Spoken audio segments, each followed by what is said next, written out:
Well, there's a reason why, and we both co-chair the Problem Solvers Caucus, 24 Democrats and 24 Republicans. We get together every single week, including this morning, working on how we can come together around big things. And I'll tell you, we met the morning after the State of the Union together on talking about infrastructure, talking about health care, how to get the cost of prescription drugs down, and paid family leave, and other areas where we really think that if we actually stand together and work together, we can govern for the American people and put country ahead of party. And that's what we do every single week. We're seeing a picture there of you guys, a number of others as well, wearing, I know you were wearing purple as a show of unity.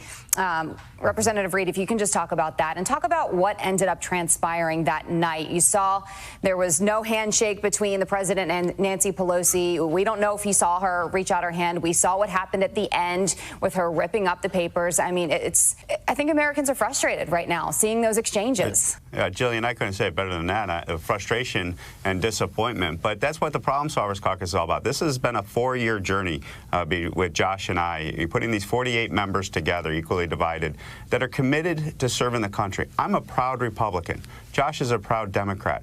But it doesn't mean we have to be uncivil to each other. It doesn't mean that we have to engage in kind of what we saw the other night in the chamber with the incivility towards the other side at different points and towards the presidency and the office of the presidency. And, you know, we have been doing this now for years, and I can assure you there's many of members that are listening to the silent majority of Americans like us that are saying enough is enough. Get to the business of the people, not D.C. I know. Unfortunately, though, not everyone necessarily agrees. Let's go ahead and take a look at something that will show you two very different opinions here on the shredding of the speech. Take a listen. She had no right to destroy this document, especially one filled with such impactful stories of American patriots. If I took this card and tore it up because I didn't like what was on the card, I am protected by the First Amendment in doing that. I mean, that's just one example. So how do you get everyone on the same page?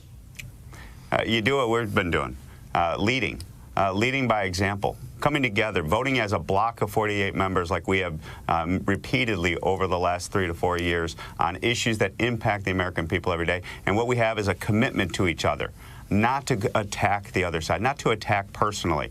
And I get free speech, but also we're elected officials. We serve as members of Congress, and Congress deserves better. And the people of America deserve better.